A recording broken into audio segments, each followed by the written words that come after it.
Hello, hello. Yes. Sorry, that was actually intentional. We did it to just warm you guys up. So, good morning, everyone. Let's compete with Lukthabhai one more time. Good morning, everyone. Thank you, thank you. Thank you for everyone for coming from such long distance. And we apologize for ones that we could not manage to give accommodation. We had exceptional level of interest for the summit, which is really great to see for us. My first slide is thank you slide. That's not the last slide. We just wanted to thank all of you for kindly coming and joining the summit.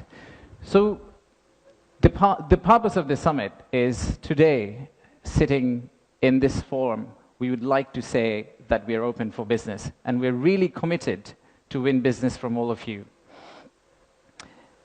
And to do that, we have already thrown Lutfi Siddiqui at you, not literally, but verbally. We'll also throw a Nobel Prize winner at you. We'll do anything to make sure that we win business from you. But first, I would like to take you to future. Let's think about a movie, Back to the Future. Let's go into that set and imagine that we are in 2035. In 2035, how would Bangladesh look like? You'll all be here again. My successor is going to be here presenting. That will be the 10th investment conference for us. And in that conference, we will not be talking about a rising economy, but we'll be talking about a regional manufacturing powerhouse. A country that's connecting east to the west, a bridge that connects Himalayas to Bay of Bengal, a manufacturing hub that is infested by global investors and local investors who are now exporting to the rest of the world. That vision, that imagination is what's driving us today. But it all started actually about 8 months ago. So from the future, let's go back in time to August 5th, 2024. It's a personal story for almost all of us. Unfortunately, I was in Singapore in an investment banking trading room, but my family was here. My wife was on summer holidays. My brother, who came from Cambridge for summer holidays as well, they were all out on the street, part of the protest. So at around noon Singapore time, I asked them, what's going on? What's happening in Dhaka? So what they did was they were part of a crowd. They looked forward, they took a selfie. Sorry, not a selfie, a photo what's ahead of them, and they turned back and took another photo of what's behind them. So this first photo was what was ahead of them, and this one was what was behind them. So we need to digest exactly what happened at that time.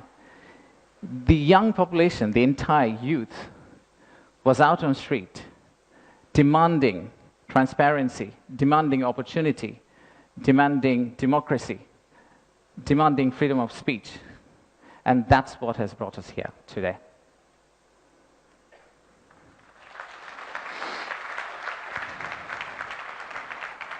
So today, the expectations are very high. The young population of our country, they're global. Unlike us, they're used to tweeting, they're used to looking at TikTok and looking at Singapore and Bangkok, so they don't want Dhaka to be Dhaka 2.0. They actually want Dhaka to become Singapore and Bangkok in 5-10 years' time. So how do we get there? That's the expectation we have. How do we get to Singapore and Bangkok within 5-10 years? How do we unlock the energy that we got during the August Revolution?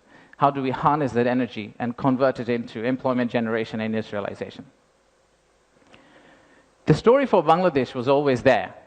A lot of you already know about it. We have 180 million domestic market. We have a young population. Almost half of it is less than 25 years old. The middle and affluent class is about 35 million people, which is as big as the Malaysian total population. We have many, many other factors that has led to where we are today. And actually, I must say that there are companies who have been here for more than 100 years and have made exceptional returns compared to the global markets. So if you look at some of these companies who have actually operated in Bangladesh for a long, long time, the returns they have got in Bangladesh is actually significantly higher than the global average.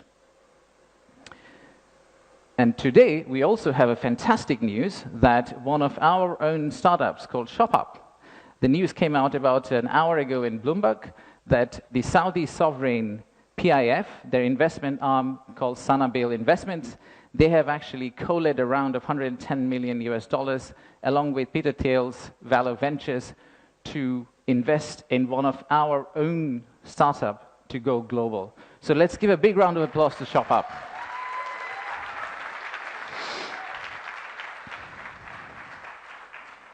So that's today. That's today. So what's tomorrow? How do we go from here to the vision we had for 2035? So this $180 million story, or 180 million people story, is not enough. I think we need to redefine market. We believe the market is actually much larger. When we talk about market, we should be talking about a much larger regional market which you could potentially serve out of Bangladesh. You set up your factory here, you export out to all these markets.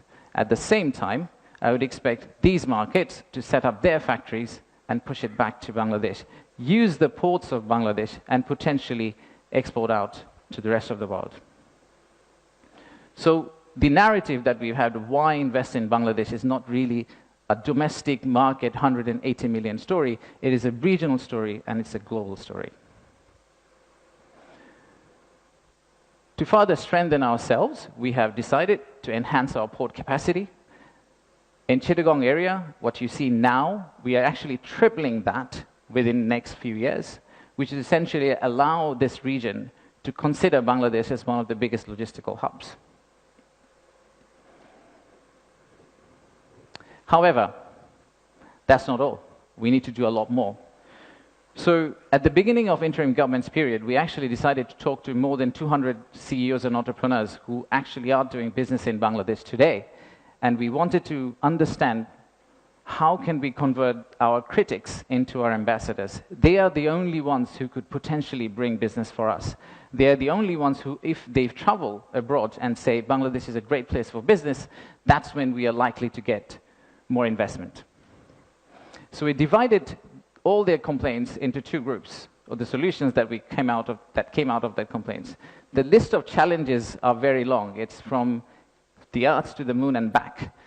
But we whittled it down to a few action items, some of which are short-term wins, so some of that you see here, some of which are actually long-term policy reforms that we would like to also undertake and set the direction of travel for the country in the right course so that the incoming government, the next government, the political parties who come and start driving this economy, they can follow the same script for us. I'll give you a few examples. Let's start with, we talked about a true one-stop service. There are two elements of one-stop service. The first one is the human element, and then there is a digital element. In the human element piece, what we have decided to do is we are going to co-locate the primary agencies, the high touchpoint agencies for our investors in one location. So that instead of the investors walking around different ministries, and we have a lot of them in Bangladesh, they all come to one office and they end up meeting everyone. We've also decided, like banks, and I am from banking, I guess that helped, that we are going to set up a relationship management team under BIDA. What it would essentially do is, just like a corporate banking, relationship banking manager, he would hold hand of the investor and walk them around the landing process. Let's take another example.